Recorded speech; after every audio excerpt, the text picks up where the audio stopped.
I was tried out some of this chrome paint here. It's the what is it? There it is. This Revell chrome paint. It goes on pretty good, I guess. But you know, this is the other stuff, the spray gunner chrome. And for the money, $35 for this tiny S can, I just can't justify it. I don't. They say you have to wait like 24 to 48 hours for it to dry.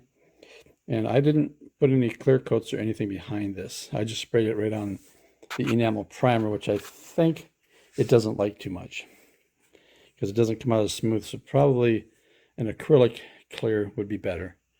And it doesn't matter what color it is because it is more of a paint than a translucent thing. So just thought I'd share those. Now it's funny because these are of course the lights for the Thunder Road there. Thunder Road, I'm sorry, KRAKEN. That's another Joe Tonte movie. The only part that's really chrome is right, this little edge right here is really chrome. And it's a little dull, and then here back it's gray. And here again, this part's chrome, duller chrome, gray. Another thing I did was paint these little guys yellow. I got some good information here from the film. This here is off the film. You can see it's this kind of yellowish color, unless I'm so colorblind, it's not. I should have had my wife come down here and look at it. Easy enough to fix, but so I just kind of set the thing together so you can kind of see it. They're kind of tail heavy, you know, so maybe what I should do is put a little weight in the back so they're not so tail heavy. So if this one just boom, there it goes. You know, so I didn't want to make them posable until I get it to where I want it to be. You know, of course I showed you the tank with the little letters that somebody's kind enough to share with me what it was for, World War II bomber, Ayers thing. Of course you saw those already. And of course all the chrome bits. This is again the spray gunner chrome, which I like a lot better. But this even has to be taken down a little bit. They weren't that shiny. I can show you right here how shiny. What they did is it was gray, and then they did a sort of a spattering or a misted with a silver over everything. You know, just a fine mist of bright silver. So when you just catch the light just right, you know, kind of like they did with the Lost in Space robot in Jupiter too. All the Lost in Space robot had a texture on it to hide all the mistakes. Or this is actually a fine mist on it. So that's what I'm going to do. I'm going to make it gray. It's got enough metal parts on it already, as you can see. It's got a ton of metal parts. And go from there. I guess that's it for now.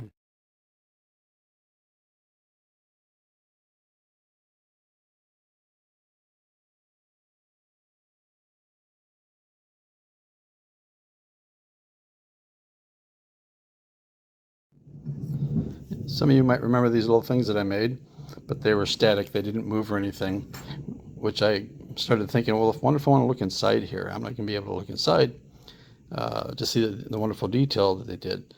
So I decided to make them actually work. So hopefully I can do this without the lid coming off because the lid isn't glued on yet. So here they go. Pretty simple, just a couple of hinges, you know, and they work like the real one, I guess. I hope that's how the real one works. So that's it.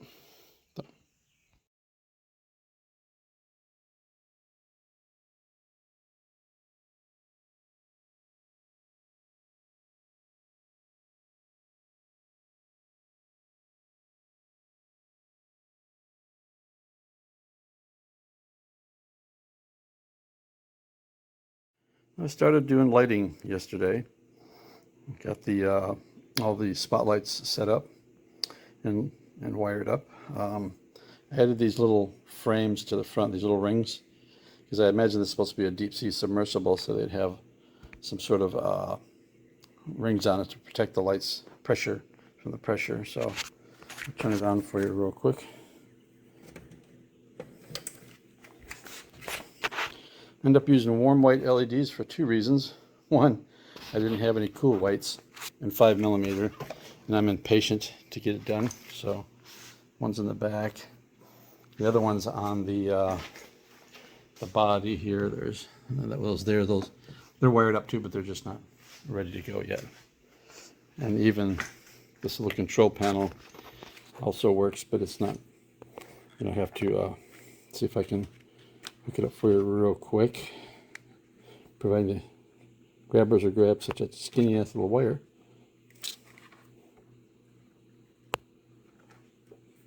Might help if I hooked them up to the right wire. Yes? No, yes, maybe? There you go. Yeah, the little, yeah, so that's what those look like. I took Dennis Quaid's head and cut it and made him look more upwards. Now, yeah, the window is forward, but you ever notice when something hits the top of your car, you can't see it, but you look up, and you figure the IGO pod is on top of this thing attacking him, so he's going to look up. That's just the way it works. So, but what I had to do because of that is sand his ass down more, because his pompadour here was hitting the top hatch. So I had to sand his ass down, sand the bottom of the chair down. I put this diamond plate on the bottom, and it raised it up just a 1/16 of an inch, but even that 1/16 of an inch was enough to affect it. So I had to cut it away around the thing. So I decided to make it a circle, because the chair is supposed to rotate. We'll be able to rotate. Remember in the film, he could rotate in the pod to whatever controls he needed to do at that time. So yeah, we're getting there.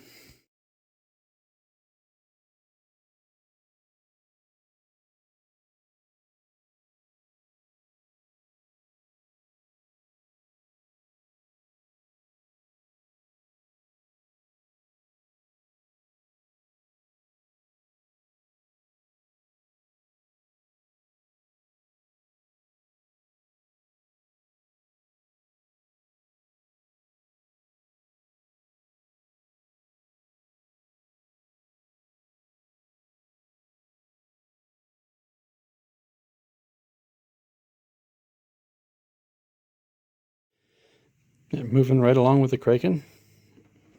There's some key things I've had to change and use different materials. What I'm going to have to change is this right here, this rack, because look at this. You know, it's going to warp big time. Another thing I had to change because it's just too brittle. It's like working with porcelain, and I'm not sold on this resin yet. I mean, I know it'll get better, hopefully, but I had to mold one of these guys up and make a new one because it landed on the floor here and just shattered into pieces. So I took the other one, which I had, which was an open position, and molded it and then cut it apart to make this new one. Matter of fact, what I decided to do, because I don't know what position, is I made it so it can open. This one's still a little flexible. It hasn't cured all the way yet.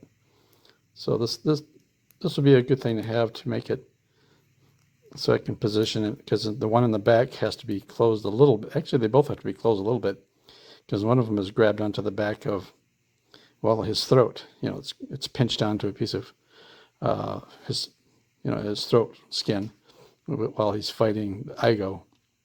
So I decided to make it positionable. And I'm going to swap out the other one because, like I said, when it fell on the floor, and we're only talking about from here to there, not very much. And you see the rubber pad? Well, things like to bounce off rubber pads, and I couldn't find all the pieces to it. So that's very irritating.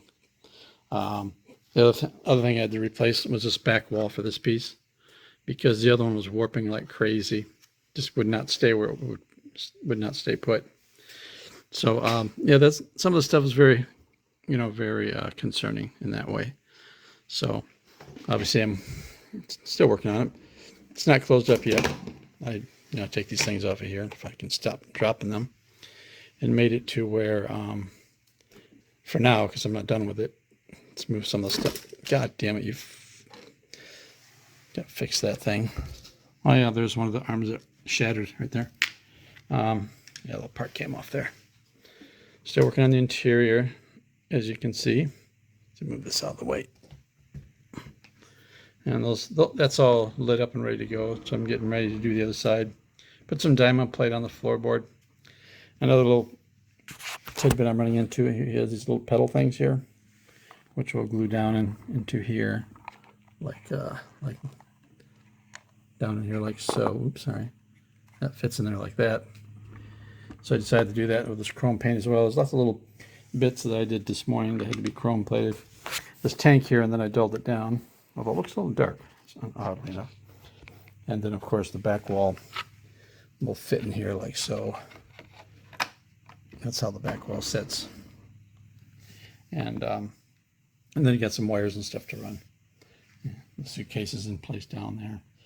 But I do have this lip gap here, I don't know if this gap is supposed to, I have a feeling it's supposed to be glued all the way to the back, but it just fit that way. So the top fits in front of this lip.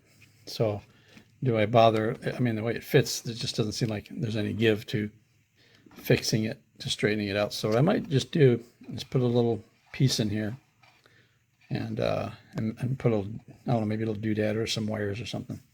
So yeah. Over here are the other ones, which I'm getting ready to put lights in, you know. And some little fiber optics sticking in there to make them light up. They're not going to be like, the fiber optics won't be going to one bulb, just little pieces of fiber optics to fill those little holes there. Back on the KRAKEN. It's not glued together yet, it's just setting together. But you can see what it looks like all kind of setting together. Pretty cool, huh? I think it is anyways. Arms move as well. Yeah, little hatch on top opens. See if I can get it to open because it's not glued on, so the lid always likes to pop up. See, like that. So,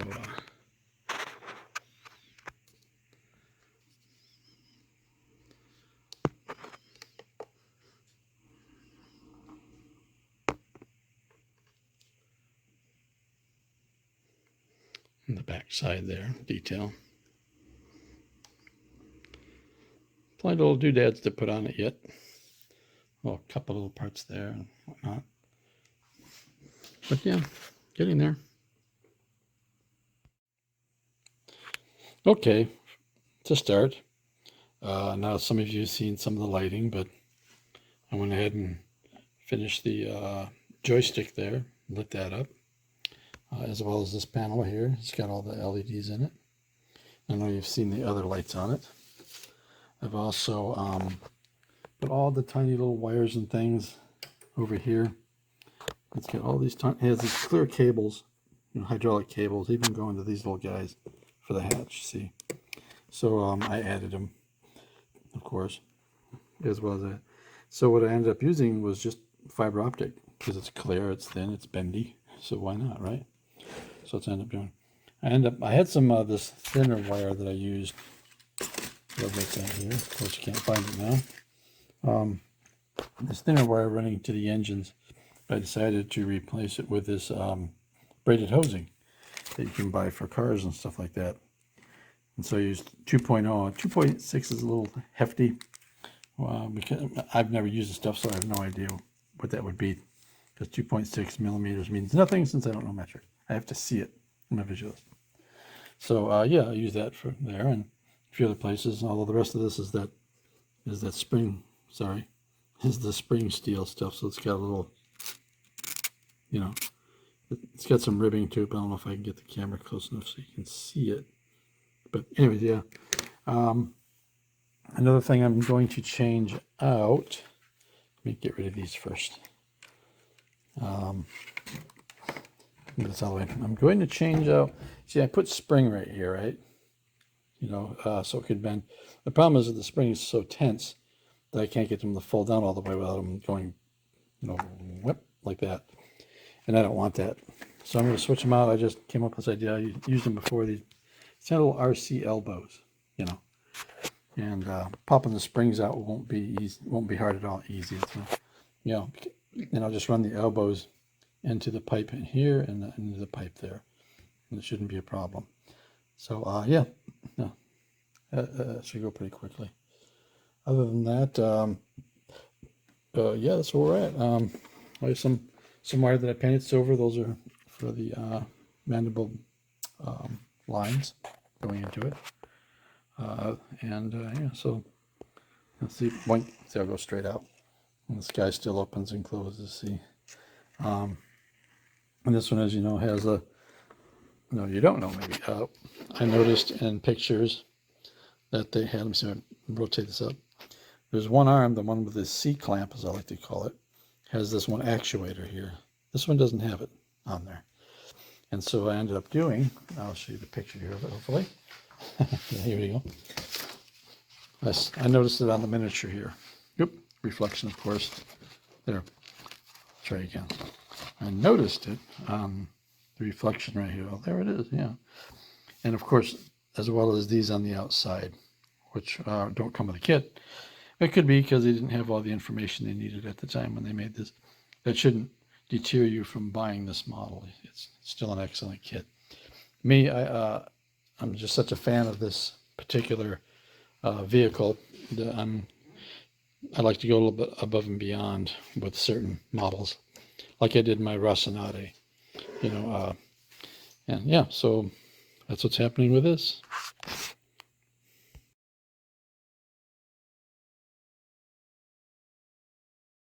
So I got the little elbows on here now and got rid of these spring things, because it was a TP and a wigwam, 2/10 compound spring. So as you can see how it works now, it works pretty good. There's still a little sticking going on there, but again, it's not going to be played with. I just want to be able to position it exactly where I want, or where it works best. And yeah, one less thing to worry about now. All the arms have been finished. Blah. So, anyways, I know. TP in a wigwam, bad joke.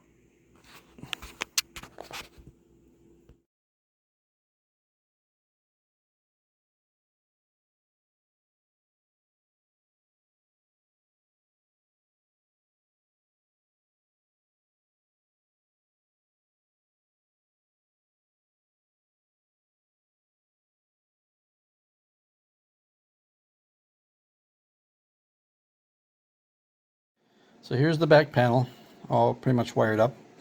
There's a stick shift that goes here, but I broke it off accidentally and then realized it was a little bigger than what came with the kit. But again, it was fine. I mean, this is for people. I'm a little anal retentive when it comes to models that I really like. So it's over there being drying, being painted. No, it's already been painted. Just waiting for it to dry. So that's the only thing left on this. This down here, this little funny little square is actually a blue LED because in the movie, as you can see, they got a lot of blue background lighting behind them. Probably more than I'm going to put on mine. It looks like they also have another blue light shooting down this way. But blue LEDs tend to be really neon blue. I mean, too blue.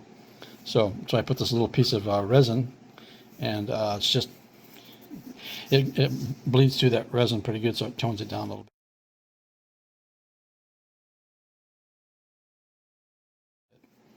And so these pipes here, I use this stuff here. This is stuff they use for model cars and stuff, braided hose. Got it on, Amazon. And for the finer hoses here, as you can see, now you can't see. See here, no, you still can't see because reflection. Those little guys are also braided hoses. I just used this stuff from the, Hobby US, was it Hobby Town? It's either Hobby Town or Hobby Lobby. I'm sorry, Hobby Lobby. Like Michael's. Anyways, you can get it at Michael's. It's the stuff you find over in the jewelry area. And so that kind of looks like braided hose a bit. So that's what I used for these up here. And they seem to work fine. The orange wire there was just your thin soldering. Just solder. And then I just painted it orange. Although I think it's supposed to be yellow. But since I didn't have any yellow spray paint, I didn't feel like, mixing up a cup and an airbrush because I'm lazy and I don't care, and I don't think other than you guys watching it will say, hey, that's the wrong color. I mean, here you can see them a little bit. It's kind of what I went by. I could see I went to that little box below, and there's a better picture that's showing the color. It's a bit more yellow than that. They got so much blue light shining in the background, you really can't see the color. So yeah, that's how that's done. And of course, that'll fit in here like so. Yeah, now, and I'll get it glued into place. And there's a little bag that goes on this. This isn't on his. It's funny. This goofy, also funny looking picture, but it shows a lot. You see that entire wall, so you can see how all the wiring is. But I was noticing on his, it says emergency air tank. There's a little zipper pouch or something next to it, and that's what has the mask in it. So I'll make that little zipper pouch and hang it on the side there. And yeah, call it a day.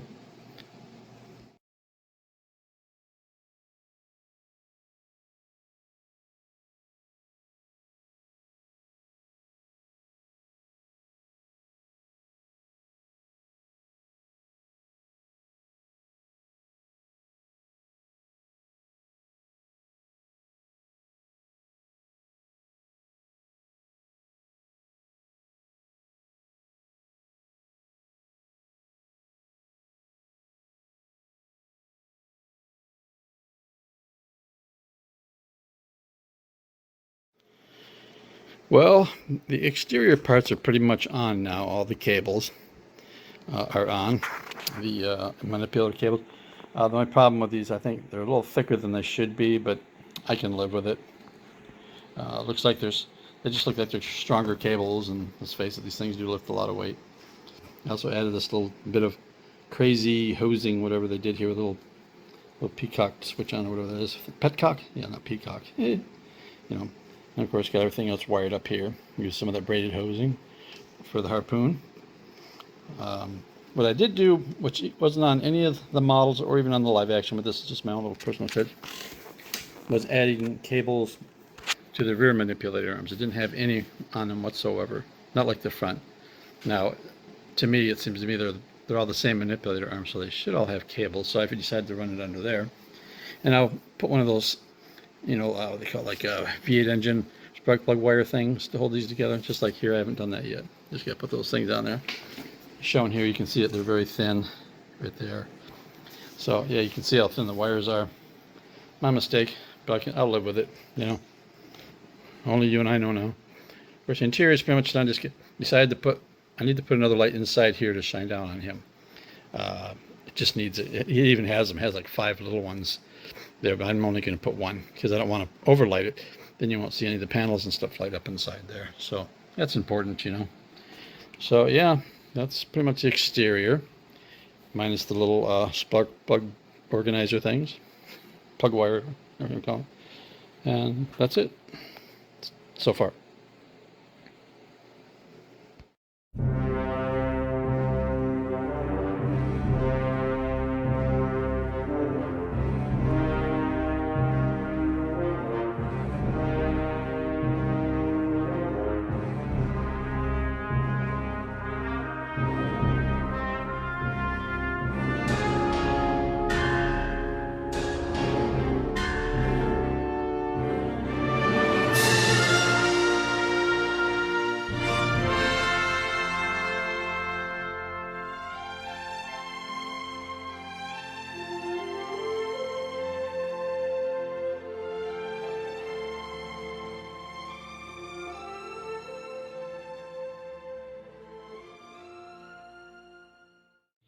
Well, the lights are done. Just have to seal it up, which was a pain because I had something that was blocking it from coming down all the way, and it was a wire. One single wire was getting in the way. So once I figured it out, plus I had to, the thing that it was hooked to was one of the upper boxes. This thing is no fun to try to wire up and then close up afterwards, especially when you have upper lights. It never is with any model though. But yeah, so that's the lighting. My figure is, well, passable, I guess. Fortunately, you can only see them through these little windows, which is a plus, I think, because well, that's about as good as I could do as far as painting. I gave him a 5 o'clock shadow to help a little bit, you know, because after all, he had been down there for I think a day or two. So yeah, that's the animal. Anyways, that's the right term.